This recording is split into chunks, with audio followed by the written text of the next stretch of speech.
Assalamualaikum warahmatullahi wabarakatuh.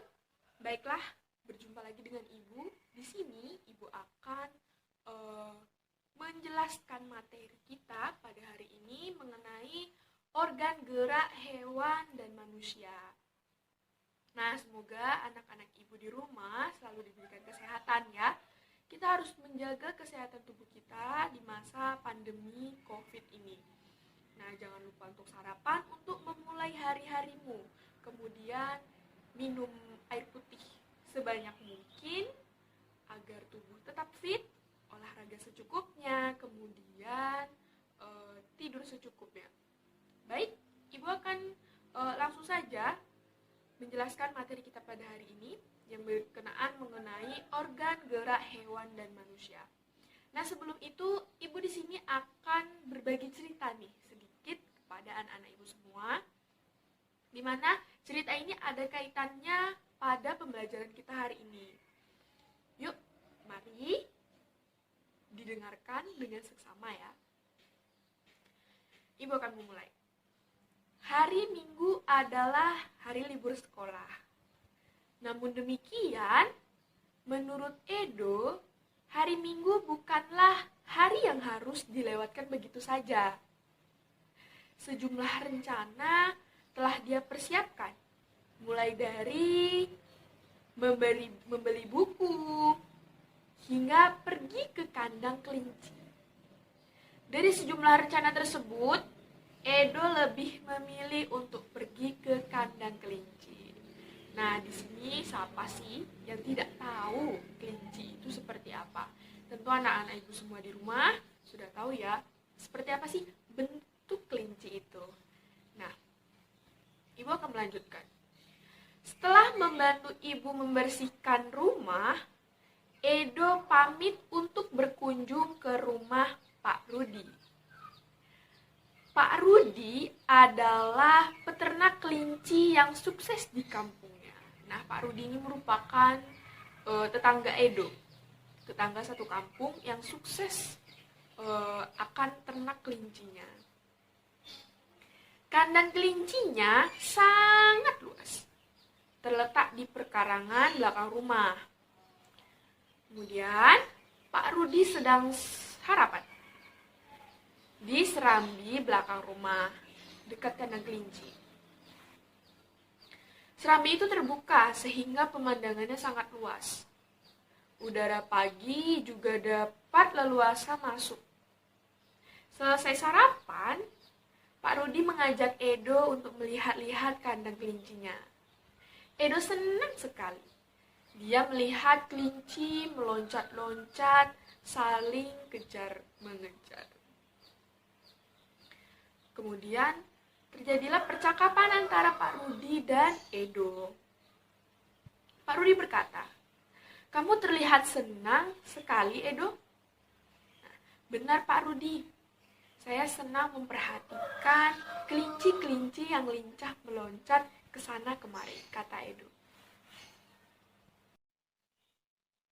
Pak Rudi pun menjawab. Kata Pak Rudi, memang demikian. Kelinci dapat meloncat-loncat dan berlari seperti tidak pernah mengenal kata lelah.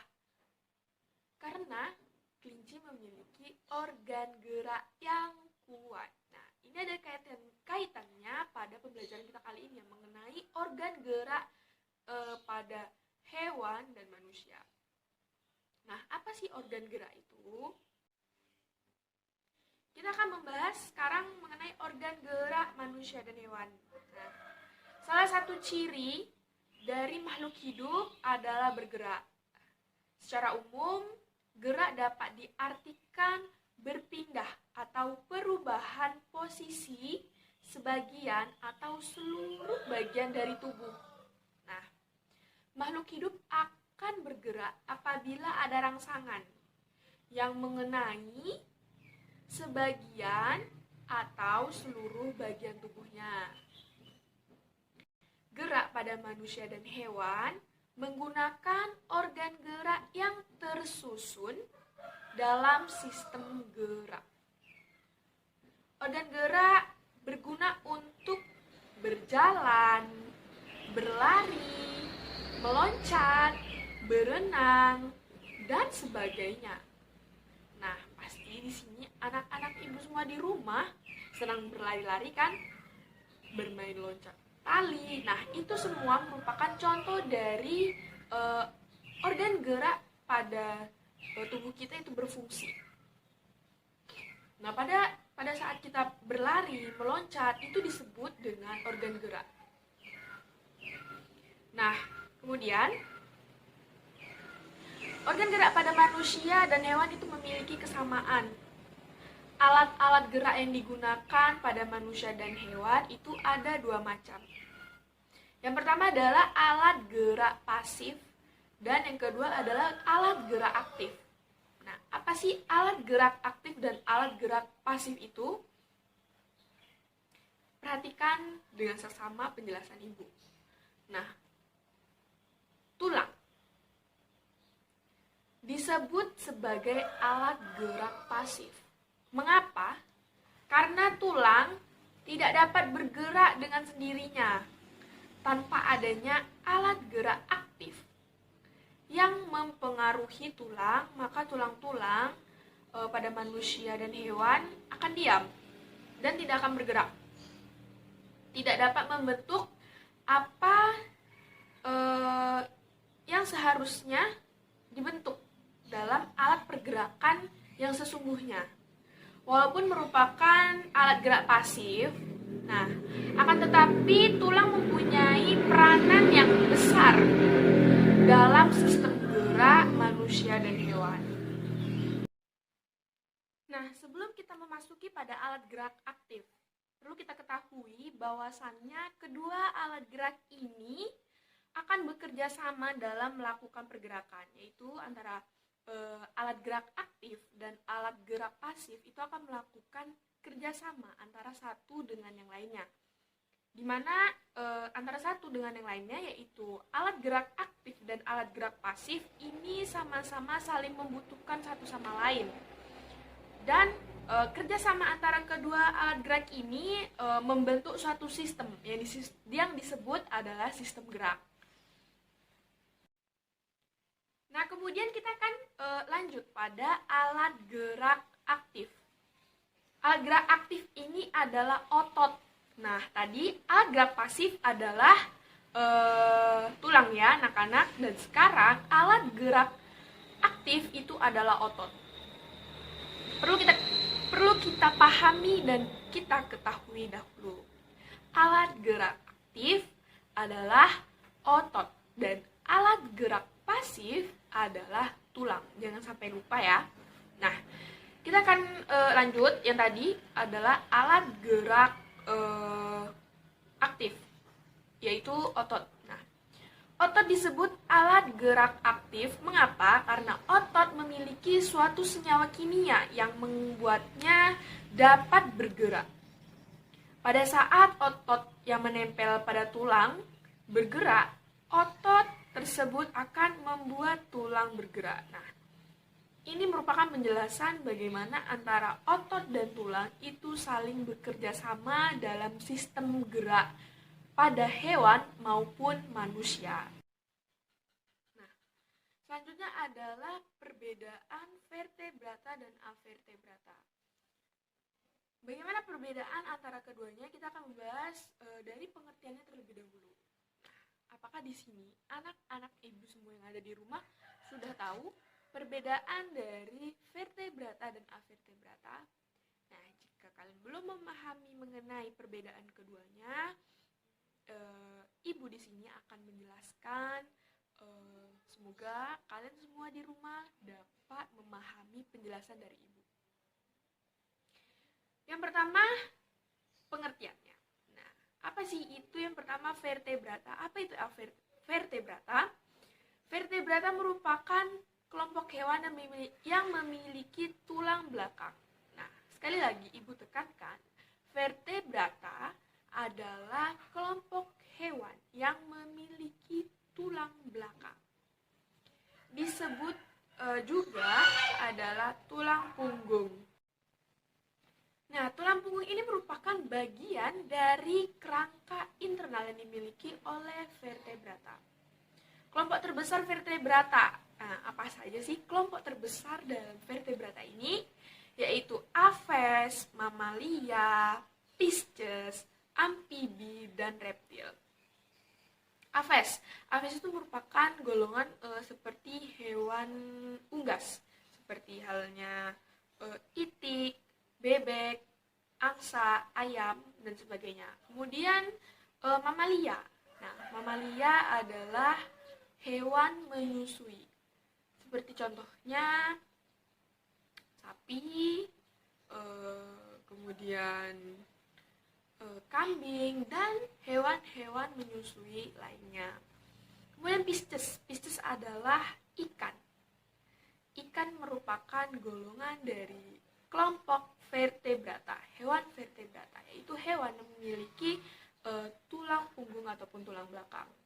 Kemudian ada amfibi. Nah, amfibi ini adalah contohnya katak. Nah, katak merupakan salah satu dari kelompok amfibi. Kemudian reptil. Nah, reptil ini contohnya hewannya seperti apa saja, yaitu ada seperti biawak. Kemudian tadi ada reptil. Nah, reptil ini seperti apa sih? Reptil ini contohnya seperti ular, kemudian biawak. Nah, itu merupakan salah satu contoh-contoh dari hewan reptil. Kemudian kita akan memasuki pada ciri-ciri vertebrata. Nah, ciri yang pertama itu yang sudah kita jelaskan tadi, sudah Ibu jelaskan tadi, bahwasannya memiliki tulang belakang atau memiliki tulang punggung. Kemudian yang kedua, sistem sirkulasi darah tertutup. Nah, ciri-ciri yang kedua yang dimiliki oleh vertebrata adalah sistem sirkulasi darah yang dimilikinya itu tertutup. Nah, jangan lupa ya. Nah, kemudian ciri-ciri dari vertebrata yang selanjutnya adalah tubuhnya itu berbentuk simetri bilateral. Kemudian sistem saraf kompleks dan canggih, terdiri dari otak dan sumsum tulang belakang. Nah, ini merupakan ciri yang dimiliki oleh vertebrata. Kemudian apalagi ciri yang dimiliki oleh vertebrata, yaitu ukuran tubuh besar dan mampu bergerak cepat. Nah, seperti reptil, contohnya dari reptil ini adalah biawak. Nah, biawak ini kan bisa dia bergerak dengan sangat cepat. Ikan juga dapat ada ikan dia bisa berenang dengan cepat. Nah, kemudian otak berkembang dengan baik. Otak berkembang dengan baik. Hewan pada vertebrata ini memiliki ciri otak yang berkembang dengan baik. Kemudian selanjutnya adalah tidak memiliki mata majemuk. Kemudian memiliki dua lapisan kulit, yaitu dermis dan epidermis. Nah, tadi sudah kita pelajari dari yang pertama itu kita tadi vertebrata. Nah, penjelasan dari vertebrata, kemudian ciri-ciri yang dimiliki vertebrata, kemudian contoh dari vertebrata. Nah, setelah vertebrata kita beralih kepada invertebrata atau avertebrata. Apa sih invertebrata atau avertebrata? Invertebrata atau avertebrata adalah kelompok hewan yang tidak memiliki tulang punggung atau tulang belakang. Jadi ini merupakan kebalikan dari kelompok hewan vertebrata. Di mana vertebrata tadi sudah Ibu jelaskan bahwa vertebrata memiliki tulang punggung ataupun tulang belakang. Nah, sedangkan invertebrata tidak memiliki tulang punggung atau tulang belakang. Nah, kelompok invertebrata terdiri banyak filum dan subfilum seperti Coleterata, Echinodermata, Annelida, Mollusca, squid, octopus, siput, bivalva, dan arthropoda. Nah, terus bagaimana, apa aja sih contoh dari invertebrata atau avertebrata ini, yaitu kelompok hewan yang tidak memiliki tulang punggung ataupun tulang belakang. Nah, kita ambil contoh seperti hewan laut ya, yaitu seperti ubur-ubur, kemudian sotong, kemudian cumi-cumi. Nah, itu merupakan salah satu dari banyaknya contoh hewan invertebrata atau avertebrata, yaitu kelompok hewan yang tidak memiliki tulang punggung ataupun tulang belakang, jadi dia bertulang lunak.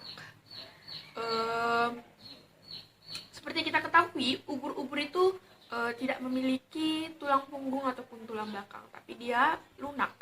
Nah, terus kita beralih pada ciri-ciri yang dimiliki oleh invertebrata atau avertebrata ini.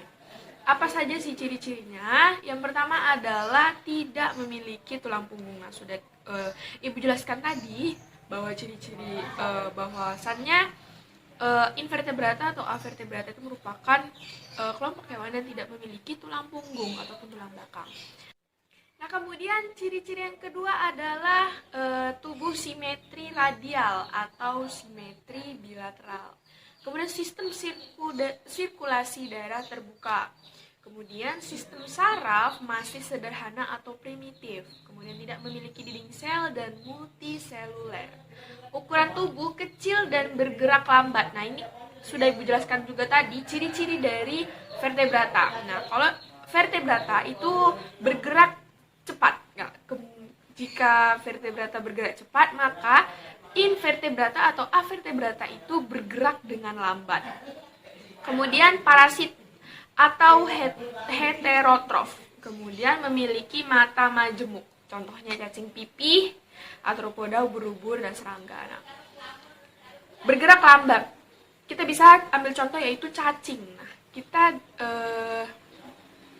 lihat bahwasannya cacing itu tidak bisa berjalan dengan cepat.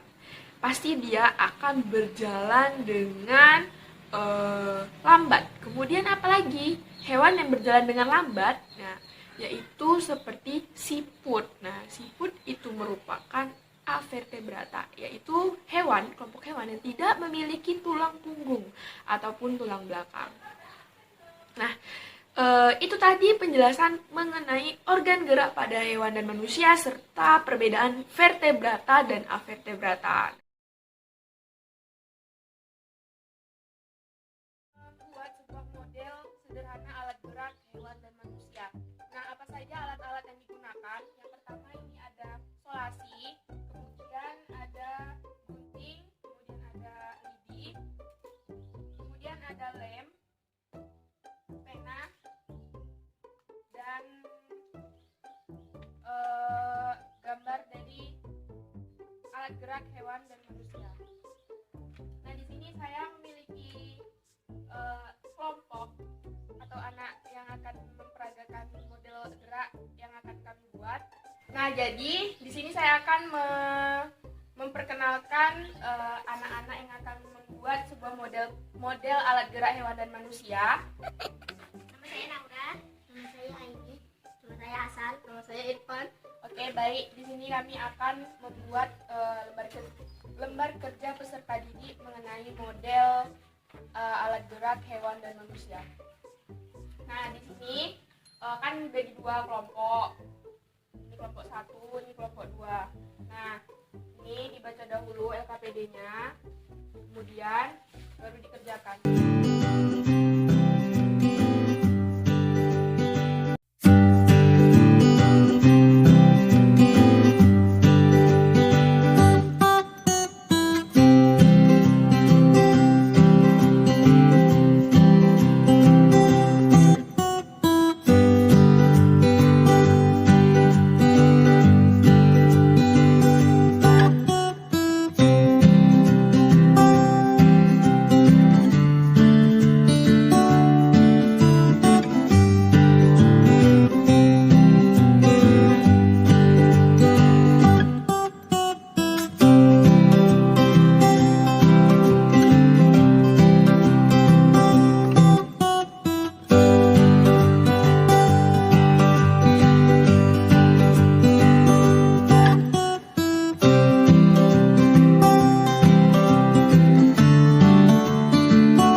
dapat saya sampaikan mengenai LKP Destim saya. Semoga dapat bermanfaat. Apabila ada kekurangan saya mohon maaf. Wabillahi taufiq wal hidayah. Wassalamualaikum warahmatullahi wabarakatuh.